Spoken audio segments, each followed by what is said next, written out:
Hi hello ನಮಸ್ಕಾರ ಎಲ್ರಿಗೂ. ಈ ವಿಡಿಯೋನಲ್ಲಿ ಸೇವಂತಿಗೆ ಹೂವಿನ ಬಗ್ಗೆ ತಿಳಿಸ್ತಾ ಇದ್ದೀನಿ. ಸೇವಂತಿಗೆ ತುಂಬ ಪಾಪ್ಯುಲರ್ ಆಗಿರುವಂತಹ ಒಂದು ಹೂವು. ನೋಡಿ, ಈ ಸೇವಂತಿಗೆ ಹೂಗಳನ್ನು ಡಿಫ್ರೆಂಟ್ ಕಲರ್ಸ್ ಇದೆ, ವೆರೈಟೀಸ್ ಕೂಡ ಬೇರೆ ಇದೆ, ಮತ್ತು ಸೈಜಲ್ಲೂ ಕೂಡ ತುಂಬ ವೇರಿಯೇಷನ್ ಇದೆ. ಸಖತ್ ಬ್ಯೂಟಿಫುಲ್ ಆಗಿದೆ ಎಲ್ಲ ಕಲರ್ಸು. ಇದು ಹೆಚ್ಚು ಹೂವನ್ನು ಬಿಡೋದು ವಿಂಟರ್ ಸೀಸನಲ್ಲಿ, ಅಂದರೆ ಶಾರ್ಟ್ ಡೇ ಪ್ಲಾಂಟ್. ಇದು ಸ್ಪ್ರಿಂಗ್ ಅಥವಾ ಮಾನ್ಸೂನ್ ಸೀಸನಲ್ಲಿ ನೆಟ್ಬಿಟ್ರೆ ವಿಂಟರ್ ಸೀಸನಲ್ಲಿ ಇದು ಹೆಚ್ಚು ಹೂಗಳನ್ನು ಬಿಡುತ್ತೆ. ಈ ಬೇಸಿಗೆನಲ್ಲಿ ಸೇವಂತಿಗೆ ಗಿಡಗಳನ್ನು ವಿಂಟರ್ ಸೀಸನ್ವರೆಗೂ ಹೇಗೆ ಕಾಪಾಡಿಕೊಳ್ಬೇಕು, ನೀರು ಮತ್ತು ಗೊಬ್ಬರವನ್ನು ಹೇಗೆ ಹಾಕಬೇಕು ಅನ್ನೋದ್ರ ಬಗ್ಗೆ ಸಂಪೂರ್ಣ ಮಾಹಿತಿಯನ್ನು ತಿಳಿಸ್ತೀನಿ. ಸೊ JDK ಗಾರ್ಡನಿಂಗಿಗೆ ನಿಮಗೆ ಸ್ವಾಗತ. ನೀವೇನಾದರೂ ನನ್ನ ವಿಡಿಯೋಗಳನ್ನು ಹೊಸದಾಗಿ ನೋಡ್ತಾ ಇದ್ದರೆ ಪ್ಲೀಸ್ ಲೈಕ್ ಮಾಡಿ ಮತ್ತು ಸಬ್ಸ್ಕ್ರೈಬ್ ಮಾಡ್ಕೊಳ್ಳಿ. ಮೊದಲನೇದಾಗಿ ಇದಕ್ಕೆ ಪಾಟಿಂಗ್ ಮಿಕ್ಸನ್ನು ಹೇಗೆ ತಯಾರು ಮಾಡೋದು ಅಂದರೆ, ನಾನಿಲ್ಲಿ 40% ಮಣ್ಣು, 10% ಮರಳನ್ನು, 30% ಕಾಂಪೋಸ್ಟನ್ನು ಮತ್ತು 20% ಕೊಕೊಪೀಟನ್ನು ಹಾಕಿದ್ದೀನಿ. ಇದಕ್ಕೆ 3/4 ಸ್ಪೂನಷ್ಟು ಎಪ್ಸಮ್ ಸಾಲ್ಟನ್ನು ಮತ್ತು ಎಗ್ಶೆಲ್ ಪೌಡರನ್ನು ಮಿಕ್ಸ್ ಮಾಡಿದ್ದೀನಿ. ಎಪ್ಸಮ್ ಸಾಲ್ಟನ್ನು ಮಿಕ್ಸ್ ಮಾಡಿರೋದ್ರಿಂದ ಅದು ಫ್ಲವರಿಂಗಿಗೆ ಈಸಿ ಆಗುತ್ತೆ. ಎಗ್ಶೆಲ್ ಪೌಡರನ್ನು ಮಿಕ್ಸ್ ಮಾಡಿರೋದ್ರಿಂದ ಅದು ಗಿಡದ ಬೆಳವಣಿಗೆಗೆ ತುಂಬ ಸಹಾಯವನ್ನು ಮಾಡುತ್ತೆ, ಯಾಕಂದರೆ ಅದರಲ್ಲಿ ತುಂಬ ಕ್ಯಾಲ್ಶಿಯಂ ಕಂಟೆಂಟ್ ಇರೋದ್ರಿಂದ.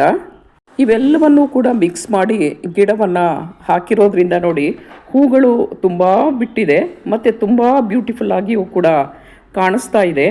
ಈ ಪಾಟಿಂಗ್ ಮಿಕ್ಸ್ ಹೇಗಿರಬೇಕು ಅಂದರೆ, ಅದು ವೆಲ್ ಡ್ರೈನ್ ಸಾಯಿಲ್ ಆಗಿರಬೇಕು. ಅಂದರೆ ನೀರು ಮಣ್ಣಿನಲ್ಲಿ ನಿಲ್ಲಬಾರ್ದು. ಅಂದರೆ ನೀರು ಮಣ್ಣಿನಲ್ಲಿ ನಿಂತುಬಿಟ್ರೆ ರೂಟ್ ರಾಟ್ ಪ್ರಾಬ್ಲಮ್ ಆಗಿ ಗಿಡ ಬೇಗ ಹಾಳಾಗುತ್ತೆ. ಹಾಗಾಗಿ ವೆಲ್ ಡ್ರೈನ್ ಸಾಯಿಲನ್ನೇ ಇದಕ್ಕೆ ನಾವು ಹಾಕಬೇಕು. ಸನ್ಲೈಟ್ ಬಗ್ಗೆ ಹೇಳೋದಾದರೆ, ಸನ್ ಲವಿಂಗ್ ಪ್ಲಾಂಟ್ ಇದು. ಅಟ್ಲೀಸ್ಟ್ ಅಂದ್ರೂ ದಿನದಲ್ಲಿ 5ರಿಂದ 6 ಗಂಟೆಗಳ ಕಾಲ ಸೂರ್ಯನ ಬೆಳಕು ಬೇಕೇ ಬೇಕು.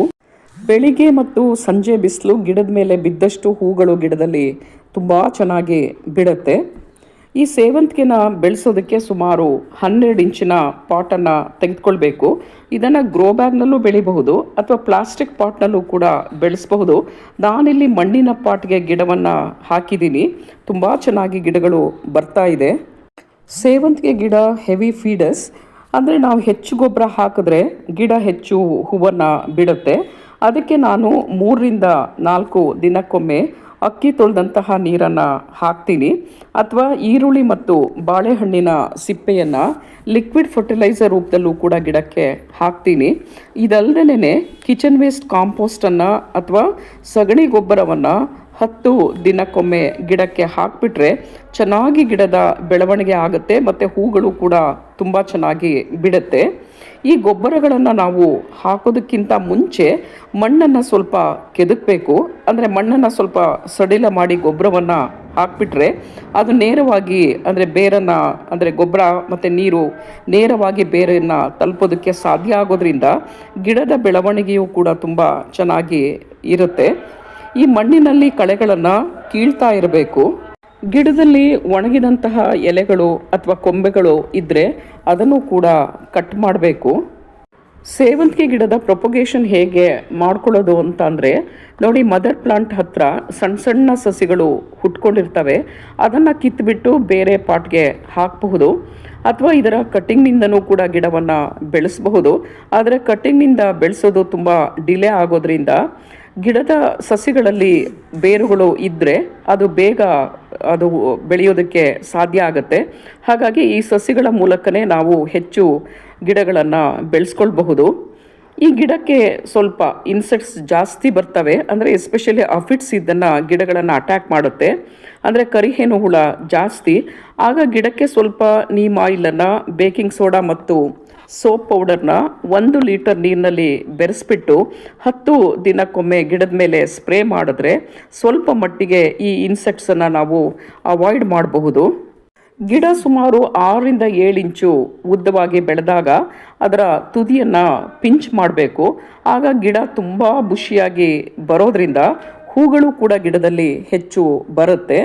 ಆಗ ಗಿಡ ತುಂಬ ಬ್ಯೂಟಿಫುಲ್ಲಾಗಿ ನಮಗೆ ಕಾಣಿಸ್ಕೊಳ್ಳುತ್ತೆ. ನೀರಿನ ಬಗ್ಗೆ ಹೇಳೋದಾದರೆ, ಸೇವಂತಿಗೆಗೆ ನೀರನ್ನು ಮಣ್ಣಿನ ಮೇಲ್ಭಾಗ ಡ್ರೈ ಆದಾಗ ಮಾತ್ರ ನೀರನ್ನು ಹಾಕಬೇಕು. ಓವರ್ ವಾಟ್ರಿಂಗ್ ಮಾಡಬೇಡಿ. ಎಲೆಗಳ ಮೇಲೆ ನೀರನ್ನು ಹಾಕಬೇಡಿ. ಅಂದರೆ ಎಲೆಗಳ ಮೇಲೆ ಏನಾದರೂ ನಾವು ನೀರನ್ನು ಹಾಕಿಬಿಟ್ರೆ ಎಲೆಗಳಿಗೆ ಫಂಗಸ್ ಆಗಿಬಿಟ್ಟು ಗಿಡ ಬೇಗ ಹಾಳಾಗಿಬಿಡುತ್ತೆ. ಇನ್ನೊಂದು ತುಂಬ ಮುಖ್ಯವಾದಂತಹ ವಿಷಯ ಏನು ಅಂದರೆ ಬೇಸಿಗೆನಲ್ಲಿ ಈ ಗಿಡಗಳನ್ನು ಮಲ್ಚಿಂಗ್ ಮಾಡಬೇಕು. ನೋಡಿ, ನಾನು ತೆಂಗಿನ ನಾರನ್ನು ಹಾಕಿಬಿಟ್ಟು ಗಿಡದ ಮಣ್ಣಿನ ಮೇಲ್ಭಾಗವನ್ನು ಕವರ್ ಮಾಡಿದ್ದೀನಿ. ಇದರಿಂದ ಮಣ್ಣಿನಲ್ಲಿ ಮಾಯಿಶ್ಚರ್ ರಿಟೈನ್ ಆಗಿರುತ್ತೆ, ಅಂದರೆ ಮಣ್ಣು ಬೇಗ ಡ್ರೈ ಆಗೋದಿಲ್ಲ. ಇಷ್ಟು ಟಿಪ್ಸನ್ನು ನೀವು ಫಾಲೋ ಮಾಡಿಬಿಟ್ರೆ ನಿಮ್ಮ ಸೇವಂತಿಗೆ ಗಿಡನೂ ಕೂಡ ತುಂಬ ಚೆನ್ನಾಗಿ ಹೂ ಬಿಡುತ್ತೆ. ಅದನ್ನು ನೆಕ್ಸ್ಟ್ ಇಯರ್ಗೂ ಕೂಡ ನೀವು ಗಿಡವನ್ನು ಕ್ಯಾರಿ ಮಾಡಬಹುದು. Thanks for watching. See you in another video. Happy flower gardening.